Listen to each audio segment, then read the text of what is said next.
주신 하나님의 말씀은 요한복음 1장 1절입니다. 한 목소리로 읽겠습니다.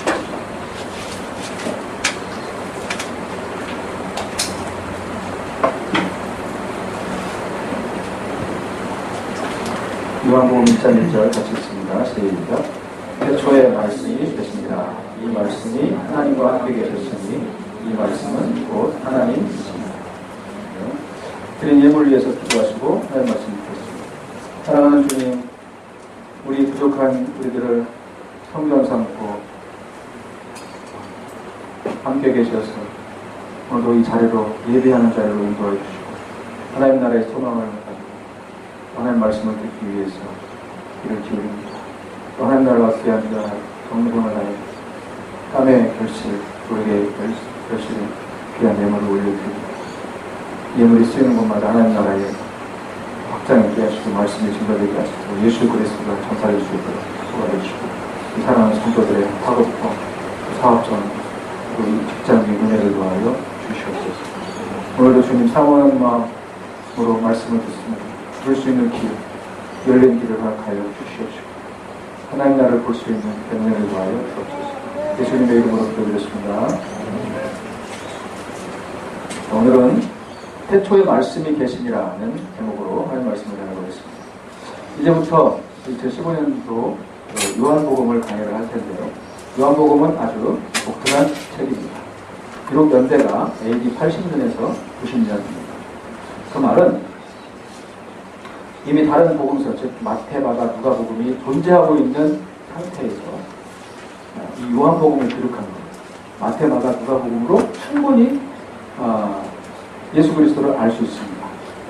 그런데도 요한복음이 또 기록된 것은 무슨 이유일까요? 왜 복음서는 4개나 돼야 될까요? 하나면 되지 않겠습니까? 각자 기록 목적이 다르기 때문에 그렇습니다. 각 복음서의 시작을 보면 그 기록 목적을 알 수가 있는데 마태복음은 아브라함과 다윗의 자손 예수 그리스도의 세계라 이렇게 말하고 있고 마가복음은 하나님의 아들 예수 그리스도의 복음의 시작이라 그리고 누가복음은 우리 중에 이루어진 사실에 대하여 처음부터 목격자와 말씀에 일꾼된 자들이 전하여진 그대로 내력을 저술하려고 고슬던 사람이 많은가 이렇게 시작을 하고 있습니다. 그러니까 마태복음은 유대인들에게 예수 그리스도가 메시아다 이렇게 말하고 있는 거고 마가복음은 하나님의 아들이신 예수께서 어떻게 종의 모습으로 이 땅에 오셔서 하나님의 맡겨주신 사역을 잘 감당했는가를 기록하기 위해서 쓴 책이고 누가복음은 누가는 의사잖아요. 의사. 누가병원도 많잖아요. 누가가 의사고 그다음에 역사가예요. 저술가. 그렇기 때문에 아주 그냥 이렇게 자기 생각을 막 쓰지 않아요. 분명 근거가 있어야 쓰거든요. 그래서 자세하게 살펴서 예수님의 행적에 대해서 썼기 때문에 그 정확한 예수 그리스도의 행적을 전하기 위해서 기록한 책이에요.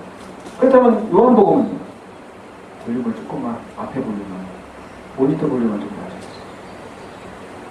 그렇다면 요한복음은 마태복음은 그렇게 썼고 마가복음은 그랬었고 누가복음은 그랬었고 요한복음은 왜 또 하나의 복음서가 필요했을까요? 80년에서 90년이면 이미 마태, 마가, 누가복음이 기록이 됐어요? 안 됐어요? 됐거든요. 그래서 마태, 마가, 누가를 통해서 예수님에 대해서 예수님을 직접 보지 못한 사람들도 사도들의 기록을 통해서 정보를 얻을 수 있었단 말이죠. 근데 뭐하러 왜 요한복음을 또 기록해야 되냐 그 말이에요. 이것을 알아야 요한복음을 제대로 볼 수 있습니다. 이것을 알아야 요한복음을 통해서 제대로 이해를 할 수가 있습니다. 요한복음은 아주 독특한 신학적인 책입니다. 그러니까 의미 없는 사건의 배열이 아니고 하나하나에 다 의미가 있어요. 단어 하나하나에도 의미가 있어요. 그냥 의미 없는 사건의 배열이 아니에요. 오늘은 무슨 일이 있었고 내일은 무슨 일이 있었고 아니고 오늘 무슨 일이 있었고 내일 무슨 일이 있었으면 서로 이 사건 관에 이 의미가 있단 말이에요. 그리고 독특하게 쓰는 단어가 있잖아요. 거기도 의미가 있어요. 의도가 있다니까요. 그래서 그거를 뽑아야 돼요. 그거를 이렇게 캐치를 해놔야 돼요. 그래야 제대로 성경을 이해할 수가 있다는 말입니다. 요한복음은 당시 사람들에게 당신들이 믿고 있는 예수님이 그냥 사람이 아니다. 그는 완전한 인간인 동시에 완전한 하나님이다. 하나님. 이것을 전하고 싶었어요. 그래서 여러분 다른 복음서 마태, 마가, 누가는 예수님의 탄생 이야기가 거기에 나와 있죠. 마가복음 물론 없지만 요한복음에는 예수님이 어떻게 동정녀 마리아가 임신을 해서 낳더라 이런 얘기 있었어요? 없어요. 바로 어떻게 시작해요? 아까 읽었잖아요. 태초에 뭐가 계시니라. 예. In the beginning. 태초부터 시작한다니까. 그래서 전하고 싶은 게 뭐예요? 예수님은 여러분들이 아는 대로 인간만, 단순한 인간이 아니고 그분의 기원은 태초야, 태초. In the beginning. 그 누구란 얘기예요? 하나님이란 얘기예요, 하나님.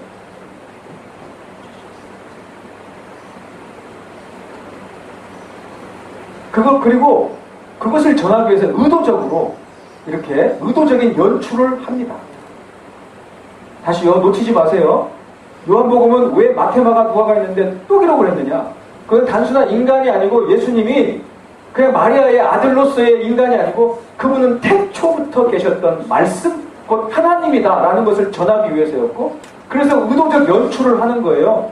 어떤 연출을 하냐면 완전수인 7에 맞춥니다. 7에 맞춰요, 7. 그래서 요한복음에만 나오는 단어가 표적이라는 단어가 있거든요. 세메이요. 근데 그것도 7가지 표적으로 맞추고, 그 다음에 자기 선언이라는 것이 있어요. 자기 선언. 나는 뭐다, 나는 뭐다 하는 것도 7에 맞춰요. 7에 맞춰요. 7에. 여러분, 요한복음에 나오는 표적이 한번 보십시오. 이게 뭐가 나오는지. 물론 포도주 만든 사건 아시죠?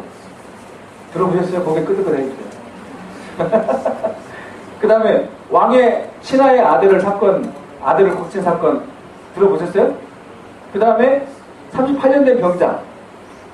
그 다음에 오병이어 들어보셨죠?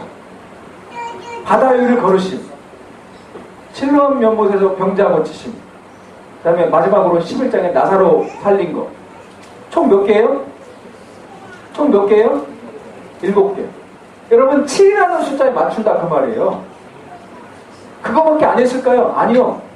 요한복음 20장 30절 31절 보면 여기에 기록되지 아니한 다른 것도 많이 했는데 이것을 기록하면 이렇게 나와요. 좀 이따 살펴보겠지만. 그리고 자기 선언, 이것도 7에 맞춥니다. 보세요. 여기 화면 보시면 됩니다. 나는 생명의 떡이다. 나는 세상의 빛이다. 나는 양의 문이다. 나는 선한 목자. 나는 부활이요 생명이다. 나는 길이요 진리요 생명이다. 마지막으로 나는 참 뭐다. 포도나무. 이것도 뭐에 맞춰요? 7에 맞춘다니까요. 그 의도가 뭐겠어요? 이것을 모르면 요한복음 제대로 해석하지 못하는 거예요. 요한복음을 통해서 하나님이 우리에게 주는 백날 읽어봤자 잘 모를 수 있다는 말이에요. 의도된 책이라니까요. 마태, 마가, 누가와 달리 목적이 달라요. 의도가 있어요. 유대인들은 이 7이라는 숫자의 의미를 알아요, 몰라요? 안단 말이죠. 7이라는 숫자가 가지고 있는 의미를 알았고, 그 다음에 I am 이라는 에고 에임이 있죠. 헬라어로 에고 에임인데 I am이라고 하는 나는 뭐뭐다라고 선포하는 것이 무슨 의미인지를 유대인들은 알았어요. 이것의 독자들은 알았다 그 말이에요. 출애굽기 때 모세에게 나타나신 하나님이 당신 누구십니까? 뭐라고 말하겠습니까? 누가 나를 보냈다고 하겠습니까? 했을 때에 나는 스스로 있는 자니라 라고 자기를 밝혔죠. I am who I am. 그 I am이라는 표현을 하나님이 썼던 I am이라는 에고 am이라는 이 표현을 누가 쓰고 계세요 지금? 누가 쓰고 계세요? 예수님이 쓰고 계신다니까요. 몇 번이나? 7번이나 이런 의미를 통해서, 이런 걸 통해서 무엇을 전하고 싶은 거예요? 무엇을 전하고 있는 거예요 지금 요한은? 예수님은 마리아의 아들로서 단순한 인간 중에 훌륭한 종교가가 아니고 방해가가 아니고 그 사랑을 실천하는 무슨 사람이 아니고 그분은 기원이 태초에 있었던 말씀, 하나님이다 하나님. 이거를 전하고 싶었던 거예요. 전하고 있는 거예요. 그래서 요한복음을 기록해야 됐었어요. 요한복음 20장 30절에 31절에 같이 한번 읽어보도록 하겠습니다. 같이요. 시작.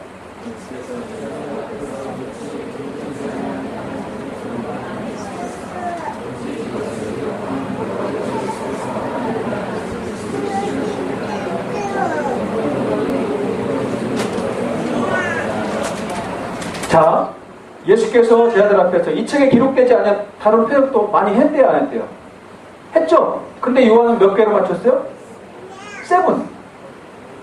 근데 그것을 기록한 이유가 뭐예요? 이것을 기록한 이유는 오직 이것을 기록하면 너희로 예수께서 누구심을 알게 하려고. 단순한 인간이 아니에요. 마리아의 아들로서 훌륭한 설교가가 아니고 독립운동가가 아니고 하나님의 아들이심을 알게 하려고 요한복음을 기록한 거예요. 또 하나는요, 그 이름을 힘입어서 뭐를 얻게 만들어요? 그 이름을 힘입어서 생명을 얻게 하려고. 이것을 기록했다고요. 그러니까 여기서 중요한 단어는 예수, 하나님의 아들, 믿음, 그리고 생명입니다. 예수가 하나님의 아들이심을 믿으면 뭐가 있다? 생명이 있다. 예수를 인간으로 믿으면 물론 우리와 같은 똑같은 인간이셔야 돼요, 신학적으로. 그러나 요한복음의 목적은 인간만이 아니에요. 그는 태초에 말씀이 계신이라고 바로 시작하는 거예요. 그러니까 요한복음을 자세히 우리가 살펴보면요, 여러분의 마음에 뭐가 고백이 돼야 됩니까? 아하, 내가 믿는 예수님은 인간 중에 훌륭한 분이 아니고 그분의 기원은 뭐예요? In the beginning. 태초에 하나님이셨구나.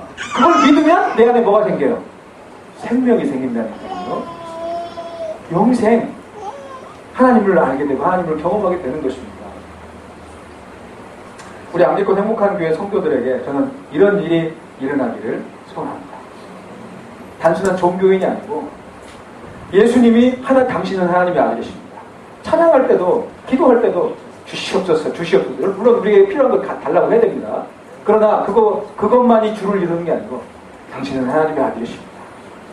당신은 태초부터 있던 말씀이십니다. 라고 하는 이 고백이 진심으로 나오게 되는 걸 하나님이 원하시는 거예요. 그래서 요한복음이 기록된 것이고. 여러분 1절에 보시면 아까 태초에 뭐가 계시냐고 그랬죠? 말씀이 계십니다. In the beginning was the word. 뭔가 연상되지 않습니까? 연상되지 않습니까? 그렇죠. 나와있네. 창세기의 말씀, 창세기 1장 1절이 연상이 돼요. 같이 한번 읽어볼까요? 시작. 똑같은 단어예요. 똑같은 단어.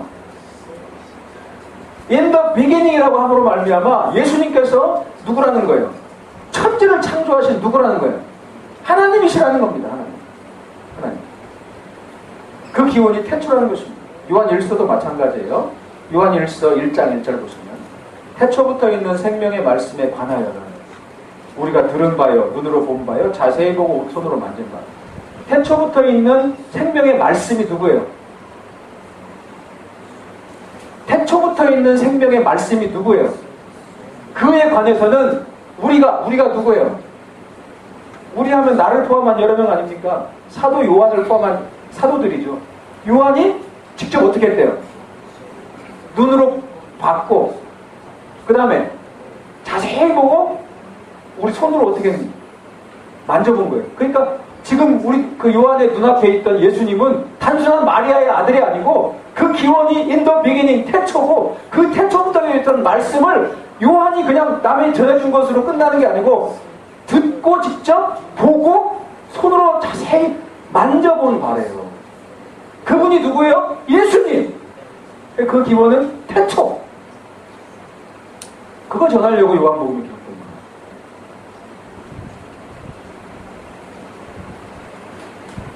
거예요. 왜 요한복음을 창세기처럼 시작하는 걸까요? 아까 말씀드렸죠. 요한복음은 의도성이 있다고. 창세기처럼 시작하는 이유가 있어요. 창세기는 세상을 창조했지만 여러분 알다시피 우리 인간이 범죄함으로 말미암아 망가져버렸지 않습니까? 하나님의 그 심히 아름다웠던 상태가 지금이 아니에요, 여러분. 이거는 범죄함으로 말미암아 심히 망가져버린 상태예요. 그래서 창세기는 창조예요. 근데 그 망가져버린 이 세상을 회복하기 위해서 오신 말씀이 있어요. 로고스가 있어요. 그분이 누구예요? 예수 그리스도. 태초부터 계셨던 말씀. 그래서 창세기처럼 태초에 뭐가 계시니라? 말씀이 계시니라. 그 말씀이 육신이 돼서 우리 가운데 거했다라고 시작을 하는 거예요. 창세기처럼. 여기 말씀이라는 단어도 여러분 유념하셔야 됩니다. 말씀이라는 단어는 헬라어로 로고스입니다. 우리 한번 기억을 위해서 따라해 주실래요? 로고스. 우리 그 배 중에 둘로스도 있고 로고스도 있고 혹시 들어보셨나요? 로고스. 그 로고스인데 원래 이 로고스라는 단어는 그릭 필라소피 그 철학에서 쓰던 단어였어요. 이 헬라 철학에서 쓰던 단어였어요. 로고스가 성경 언어가 아니라니까요. 그 당시에 여러분 그리스나 이런데 그 문명이 결코 뒤처지지 않았었습니까? 소크라테스가 예수님 500년 전 사람이잖아요. 네 자신을 알라. 그 500년 전 사람이잖아요, 이게. 그러니 얼마나 철학적으로 많이 발달했겠어요? 로고스라는 말의 의미는 뭐였냐면 헬라어로 로고스의 의미는 그 히랍 철학의 이데아 사상, 이데아의 사상을 이 현상 세계에 그 이데아의 사상을 전달하는 전달의 수단이 로고스였어요. 네? 이데아의 그것을 전달하는 전달의 수단이 로고스라는 단어였는데 계시의 수단이었어요. 죄송하지만 기억을 위해서 한번 따라해주세요. 죄송하지만 계시의 수단. 예, 그게 로고스였어요. 이 단어를 요한이 그 당시에 헬라 철학에 익숙한 사람들에게 예수를 전하기 위해 뽑은 겁니다. 이해죠? 뽑은 거예요. 똑같이 하나님의 관한 계시를 우리에게 증거하기 위해서, 우리에게 계시하기 위해서 오신 그 로고스와 같은 존재가 누구라는 거예요? 예수. 태초부터 계신 누구? 말씀. 그 말씀이 헬라어로 뭐예요? 로고스라니까요. 그래서 헬라 철학의 그 로고스를 의미를 예수를 설명하는데 씀으로 말미암아 그 당시에 헬라 철학에 익숙했던 사람들이 그 예수가 로고스야? 오, 알게 된 거예요. 얼마나 이게 복음이 증거되는데 도움이 많이 되는지 몰라요.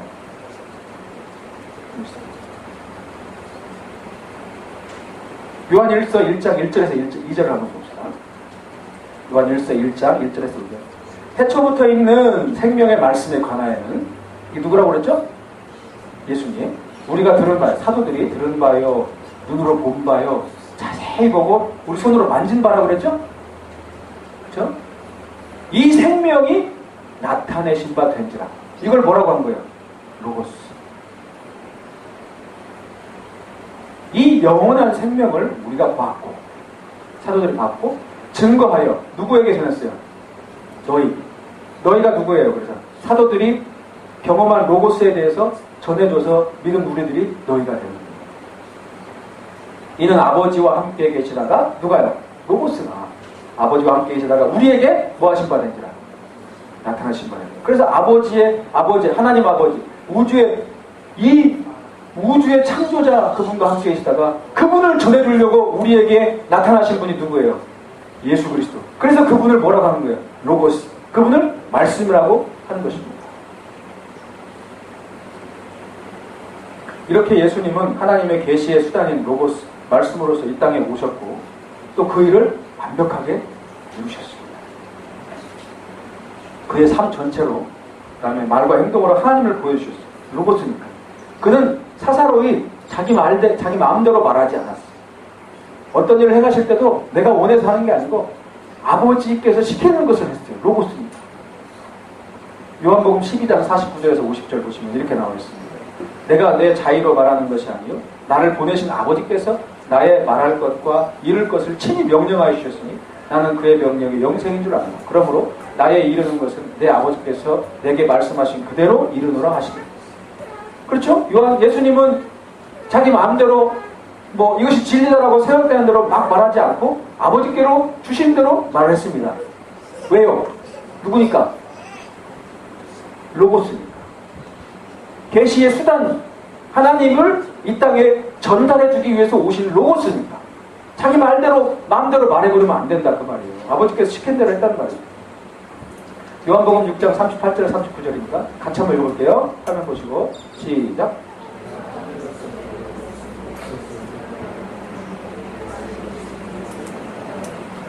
지금 내가 하늘로서 내려온 것은 이해하십니까?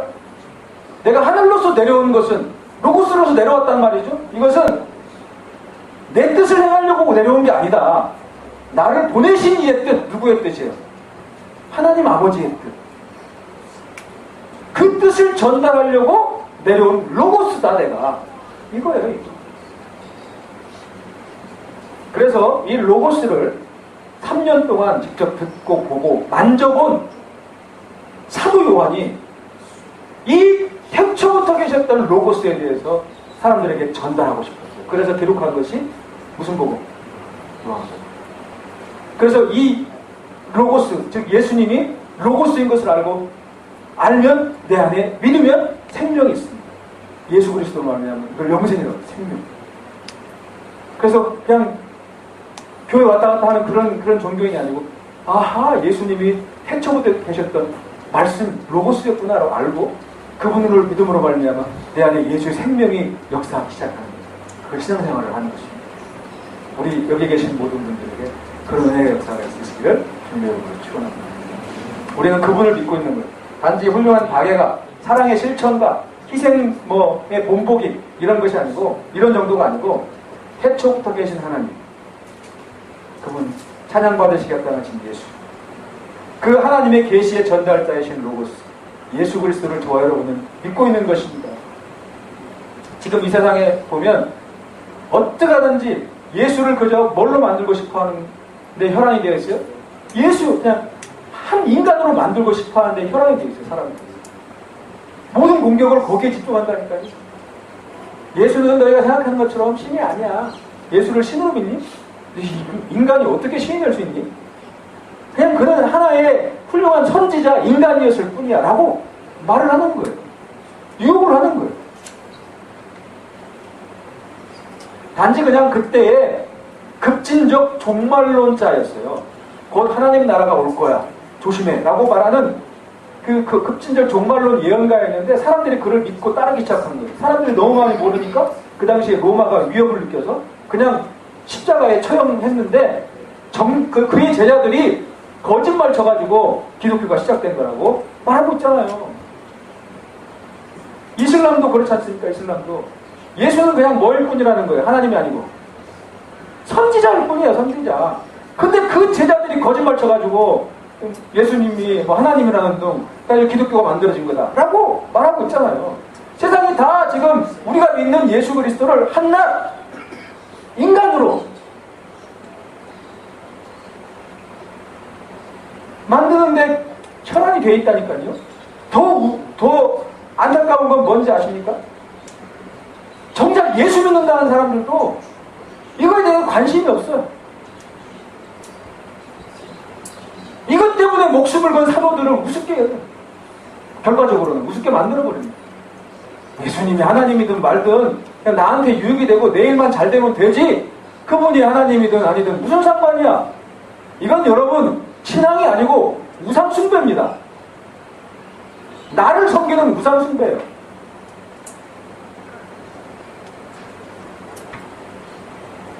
예수 그리스도, 우리가 믿는 예수님은 그냥 훌륭한 인간인 정도가 아니고 태초부터 계셨던 하나님이 인간이 되셔서 우리 대신 십자가에 죽으시고 우리 대신 제물이 되시고 나를 값없이 의롭다고 하나님의 백성으로 만들어주십니다. 이것이 와르르 무너져 버립니다. 여러분, 당시 만약에 그 제자들이 거짓말을 쳤다고요? 생각을 해보십시오. 제자들은 예수 믿어서 속된 말로 인생 망한 사람들입니다. 왠지 아세요? 예수 믿어서 무슨 호사를 누린 게 아니라니까요. 자세히 살펴보세요. 여러분, 거짓말은 내게 유익이 될 때 하는 것입니다. 위기를 모면하거나 아니면 돈이 막 나오거나 유익이 될 때 하는 게 거짓말이에요. 근데 만약에 거짓말이라면 그들은 거짓말 해놓고 인생 망한 사람들이에요. 호사를 누리거나 뭘 누렸던 게 아니에요. 복음 전하다가, 예수가 살아났다니 복음 전하다가 감옥 가고 매 맞고 지치게 고생도 하고 마지막에는 어떻게 죽었어요? 여러분 잘 아는 그 미치광이 네로 황제한테 죽음 당했잖아요. AD 64년에 베드로 죽고 68년에 바울 죽고. 바울만 봐도 한번 보세요. 바울은요 최고 학벌 출신이에요. 최고 학벌. 집안도 얼마나 잘 살았는지 몰라요. 로마 시민권도 가지고 있었어요. 출세 앞길이 보장됐던 사람이에요. 근데 그것도 그는 예수 믿는 사람들을 핍박하는 사람이었어요. 하루아침에 바뀌었어. 아무 일도 없이 바뀌어요? 그를 그렇게 앞길이 짱짱한데도 불구하고, 앞길이 이렇게 시온의 대로가 열려있고 앞길이 보장되어 있는데도 불구하고 일평생 복음 전한다고 떠돌아다니게 만든 그 임팩트, 더 데이, 그날이 무슨 날일까요? 다메섹에서 예수님 만난 날입니다. 여러분 아시다시피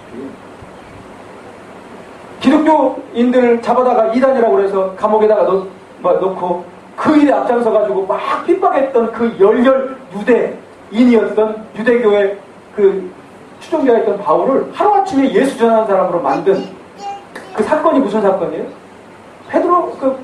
바울이 기독교인들 잡으러 가다가 예수님 만난 그 사건이에요. 그거 아니고는 도저히 바울의 삶을 설명할 수가 없어요. 그가 그 예수를 만나고 나서 인생이 호사롭게 됐으니까 천만에요. 여기저기 떠돌아다니고 매 맞고 고통당하고 감옥에 가기를 수차례 하고 마지막에 그 단두대 있잖아요. 목 툭 잘리는 거. 거기 죽었다니까요. 왜 거짓말합니까? 거짓말할 이유가 없죠. 더군다나 여러분 보세요. 엊그저께 그 프랑스에서 인질하고 테러 일으킨 거 아시죠? 그러니까 경찰이 그들을 둘러쌌습니다. 그래가지고 뭐라고 했겠죠. 그랬더니 그 사람이 뭐라고 하냐면 나 순교자로 죽고 싶다 그랬어요. 목숨을 걸더라고요. 오, 가능하네? 근데 그때하고 지금은 달라요. 뭔지 아면 지금은 그 사람을 세뇌시킬 수 있는 교리가 체계화되어 있어야 안 돼 있어요. 교리적으로 내가 만약에 이 사람을 세뇌시킬 수 있었어요? 있습니다. 그럴 신학적인 교리가 있었어요? 있어요. 그러니까 그렇게 폭탄 두르고 나는 천국 가서 70명의 그 아름다운 미인들이 나를 섬기는 그것으로 가겠다. 이런 테러분자들이 나오는 거잖아요. 여러분 잘 몰라서 그런데 그때는 사도들이 살았던 그 당시에는 그들을 그렇게 세뇌시킬 만한 교리가 있었어요? 없었어요? 없었어요. 심지어 사도들도 이방인한테 복음을 전해야 되냐 말아야 되냐 서로 싸웠어요. 다퉜어요. 체계화시킨 세뇌시킨 교리가 없었어요. 사도행전에 보면 사도행전 15장에 율법을 지켜야 되냐 말아야 되냐로 모여서 회의한다니까요.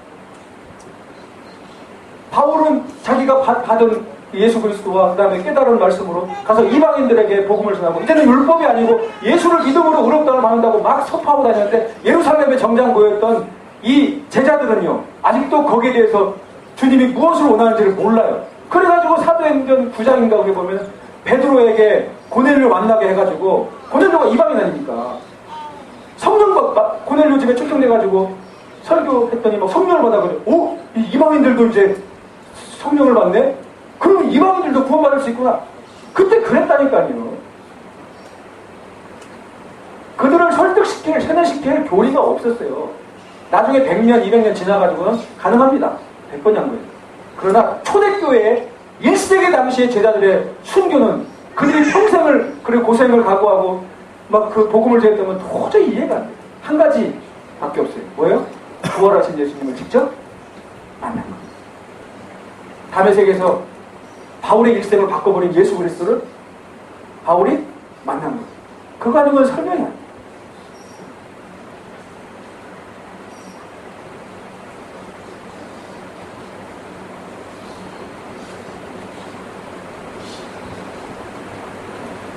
그러므로 그 태초부터 있는 그들이 봤던 그때 그들이 누구한테 전해들은 게 아니고 사도들이 직접 경험했던 듣고 보고 손으로 만져서 봤던 예수, 그 예수가 단지 훌륭한 인간이 아니고 태초부터 계셨던 말씀이구나, 진리이신 하나님을 나에게 전달하기 위한 로고스였구나를 사도 요한이 깨달은 겁니다. 그리고 그것을 전하기 위해서 요한복음을 기록한 것입니다. 그러므로 사랑하는 성도 여러분, 흔들리지 말고 진리 위에 서십시오. 말씀 위에 서십시오. 말씀.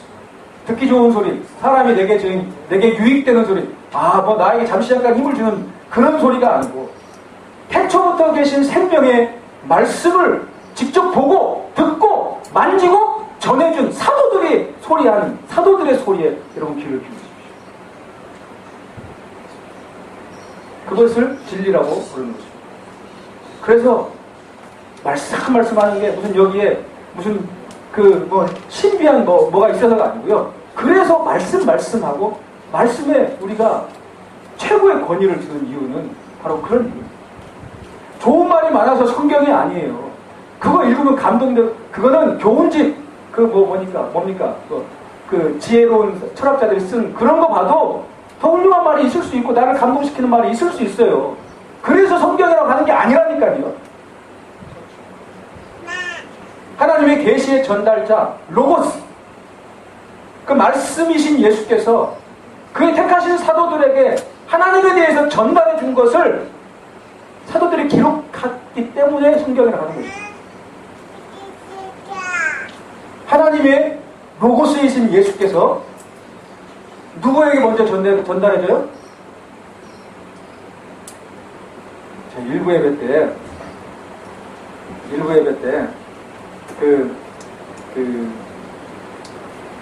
저기 있는 병현 형제 할머니가 계세요. 외할머니. 일부 예배 때 그분이 제가 알기로 작년인가 이 교회를 처음 나와가지고 불교 신자였다고 말씀합니다. 평생 동안. 근데 이제 작년에 오셨을 때 말씀을 몇 번 듣고 또 한 번 가셨다가 이번에 오셔서 말씀 듣고 그러는데 일부 예배 때 이 얘기를 그대로 저 원고로 하기 때문에 그대로 하거든요. 근데 일부 예배 때 그걸 알아들으시더라고요. 그래가지고 제가 지금 물어본 것처럼 물어봤더니 사도 이러면서 제자 이러면 대답을 다 하시더라고요. 내 기분이 얼마나 좋아하는지 몰라요. 알아들으시더라니까. 이거 참 대단하시더라고요. 은혜인 줄로 믿습니다. 하나님에 대해서 그 하나님의 진리를 전달하기 위해서 그 계시의 수단, 즉 로고스로 오신 분이 누구예요? 예수님. 예수님이 누구에게 전달해줘요? 사도들. 그렇죠. 이렇게 나와야 돼요. 사도들이 누구에게 전달해줘요? 우리. 그 우리에게 전달해준 형태는 기록. 그걸 뭐라고 불러요? 그렇죠. 그렇지. 할렐루야. 이것을 통해서 하나님을 만나는 것입니다. 하나님을 알아가는 것입니다. 이것을 성경은 이렇게 말하고 있습니다. 요한복음 17장 8절 같이 한번 읽어봅시다. 요한복음 17장 8절입니다. 시작. 스톱. 나는 예수님은 아버지께서 내게 주신 말씀을 누구에게? 그들이 누구예요? 그들은 이것을 받고 로고스가 되어서 사도들에게 줬어요. 그들은 이것을 받고 내가 아버지께로부터 나온 줄을 참으로 아오니 아버지께서 나를 보내신 줄도 믿었어. 그 다음에 요한복음 17장 14절이요. 같이 읽습니다. 시작. 그 로고스로서 충실히 역할을 감당하시죠. 아버지의 말씀을 그들에게, 사도들에게. 그랬더니 세상이 그들을 미워해. 왜요? 세상은 어둠이거든요. 빛이 오매 싫어하는 거예요. 싫은 거예요. 아버지의 말씀을 받으면 세상이 나를 좋아할 리가 없습니다. 이는 내가 세상에 속하지 아니한 것 같이 그들도 세상에 속하지 아니했기 때문에 아버지의 말씀이 내게 임하면 세상이 나를 싫어하게 되어 있습니다. 17장 17절에서 요한복음 17장 17절에서 22절 보시면 그들을 진리로 거룩하게 하옵소서. 아버지의 뭐가 진리예요? 아버지의 말씀이 진리인데 아버지께서 나를 세상에 보내신 것 같이 나도 그들을 세상에 보내었고 또 그들을 위하여 내가 나를 거룩하게 하오니 이는 그들도 진리로 거룩함을 얻게 하려 함이니 내가 비옵는 것은 예수님이 지금 기도하고 있는데 뭘 기도하냐면 이 사람들만 위함이 아니다. 이 사람들만 위함이 아니다. 그때 예수님이 뽑았던 제자들만 위함이 아니다. 또 그들의 말로 말미암아 나를 믿는 사람도 위함이다. 사도들이 전해준 사도들의 말로 나를 믿는 예수를 믿는 사람들이 누구예요? 우리들인 줄로 믿습니다. 할렐루야. 진리는 이렇게 전해오는 것입니다.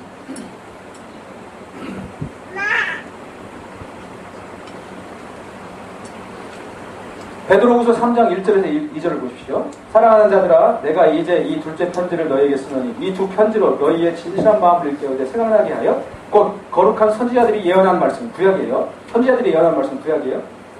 그 다음에 주 되신 구주께서 너희의 사도들로 말미암아 명하신 것. 예수님이 사도들에게 명하신 것을 기억하게 하여. 요한일서 1장 1절에서 3절은요. 태초부터 있는 생명의 말씀에 관하여, 예수님을 관하여 우리 사도들이 들은 바요, 눈으로 본 바요, 자세히 보고 우리 손으로 만진 바, 이 생명이 나타내신 바, 이 영원한 생명을 우리가, 즉 사도들이 보았고 증언하여 너희에게 전하노니, 우리한테 전했잖아요. 이는 아버지와 함께 계시다가 우리에게 나타내신 바 된 이십니다. 우리가 믿는 예수님은 그렇게 태초부터 하나님과 함께 계신 하나님이십니다. 그러다가 로고스로 우리 가운데 오셨고 신실하게 아버지에 대해서 가르쳐 사도들에게, 그리고 사도들은 그걸 기록으로 우리에게 전해준 것입니다. 그래서 아버지를 알 수 있는 것입니다. 그래서 진리 그런 것이고, 그것을 위해서 목숨 거는 것이고, 그 사도들이 전해준 진리 외에 딴소리 하는 것은 감히 이단이라고 말하는 것이고, 진리가 아니라고 말하는 것이고, 최고의 권위에 두는 것입니다. 성경 무시하고 내가 받은 계시, 직통 계시 위험해. 내 스스로 안에서 나오는 목소리일 수도 있고 귀신이 역사할 수도 있는 거고, 물론 이 말씀 가운데 성령께서 이 말씀이 이해가 되게 하고 우리 삶 가운데 말씀을 통해서 역사하시고 조명은 가능합니다만, 계시는 그렇게 오는 것이 아니에요. 사도들의 그 권위가 없으면 안 되는 거예요. 성경이 안 되는 거예요. 그래서 다른 많은 복음서가 있다니까요. 그 당시에 쓴 기록들이 있다니까요. 1세기에. 지금도 뭐 어디 박물관에 보존되어 있어요. 우리는 그것을 성경이라고 안 해요. 왜요? 뭐가 없어요? 사도의 권위가 없어요. 사도의 권위가. 그 사도의 마태복음 누가 썼어요? 마태복음 누가 썼어요? 마태가 썼지요. 마태 사도예요, 아니에요? 사도예요. 마가는 사도예요, 아니에요? 아닙니다만은 베드로의 영적 아들입니다. 누가도 사도가 아니지만 바울과 동행했던 사람이에요. 이런 것들을 초대교회가 인정한 것입니다. 그래서 성경으로, 하나님의 말씀으로 이렇게 인정하고 받아들인 것입니다.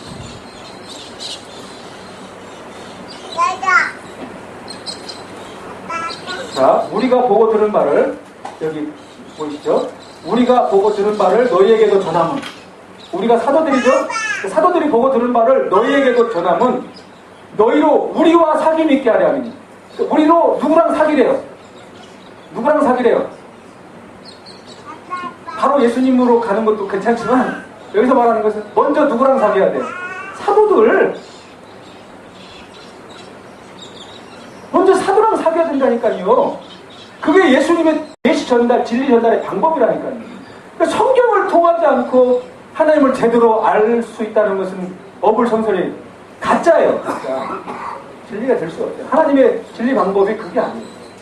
성경을 통해서, 사도들이 전해준 그걸 통해서 주님을 알아가는 것입니다. 예수님을, 로고스이신 예수님을 알아가는 것은 그분이 로고스로서 전달하시는 누구를 아는 거예요? 하나님을 알아가는 것입니다. 우리의 사귐은 아버지와 그의 아들 예수 그리스도와 더불어 누림이라고. 사도랑 사귀는 것이 예수랑 사귀는 것이고 아버지랑. 말씀을 마치겠습니다. 요한복음은 이렇게 독특한 책입니다. 다른 복음서와는 목적이 다르다고 했어요. 다른 복음서는 각자의 목적이 있지만 요한복음의 목적은 요한복음 20장 31절. 내가 이것을 기록하면 그가 행한 표적이 많지만, 기적이 많지만 이것을 기록하면 두 가지. 너희로 예수님이 누구라는 것, 하나님의 아들, 태초부터 계셨던 로고스인 것을 믿는 것, 그리고 그 이름을 힘입어서 뭐를 얻게 하려고, 생명을 얻게 하는 것이 요한복음의 기록 목적이라고 말씀을 드렸습니다. 그러니까 여러분, 예수님은 단지 훌륭한 인간, 박애가 이런 말에 속지 마십시오. 그분은 태초부터 계셨던 하나님이십니다. 이따가 찬양할 때 여러분, 저는 우리 안개꽃 행복한교회 성도들이 내 마음의 소원, 내가 지금 당장 힘든 것도 말해야 되지만, 물론 일용할 양식도 구해야 되지만, 그 전에 당신은 하나님이십니다. 당신은 태초부터 계신 말씀이십니다. 이렇게 고백하는, 이 고백을 주님이 얼마나 기뻐하실까요? 이것을 전하기 위해 이렇게 예수님은 태초부터 계신 말씀, 그분의 그 신성에 대해서 전하기 위해 의도적으로 뽑은 형태가 있다고 그랬죠? 숫자, 7. 그래서 표적도 몇 개? 7개. 자기 선언도 몇 개? 7개. 의도적으로 그렇게 했다고 했습니다. 또한 말씀이라고 번역된 헬라어 로고스는 이 계시의 전달자로서 수단, 전달자라고 했죠. 그래서 하나님에 대해 그동안 보여주고 전달해주는 수단으로 오신 분이 예수님. 그것을 로고스라고 말씀하시는 것입니다. 그리고 그것이 우리에게 전달되어지는 방법은 뭐냐면 누구를 통해서요? 사도들. 아무나 훌륭한 말 한다고 진리가 되는 게 아닙니다. 방심해 주십시오. 아무나 감동적인 얘기 한다고 그 진리입니다. 이러면 안 돼요. 그냥 훌륭하네요. 감동적이네요. 진리는 그런 형태로 오는 것이죠. 로고스이신 예수님께서 그의 택하신 제자들에게 보여준 것이 진리라고 했습니다. 바로 이 사도들과 사귀는 것, 사도들과 연합하는 것이 성경을 읽는 것입니다. 2015년도에 성경을 읽는다는 것은 바로 이 사도들과 사귀는 것이 되는 것입니다. 그 사도들과 사귀는 것은 그 사도들에게 진리의 말씀을 전해주신 예수님과 사귀는 것입니다. 그리고 그가 누구와 사귀는 거예요? 하나님 연합을 하게 되는 것입니다. 그리고 더욱 놀라운 것은 그 태초 못하게 됐던 말씀이 예수님이 어디 계세요 지금? 우리를 성경상 우리 안에 계신다는 것. 이게 더 놀라운 것입니다. 2015년에 이 은혜가 충만하게 되시기를 주님의 이름으로 축원합니다. 기도할 때 찬양하시겠습니다. 제가 여러분의 수준을 좀 높게 보고 영어로 된 찬양을 좀 준비를 해봤습니다.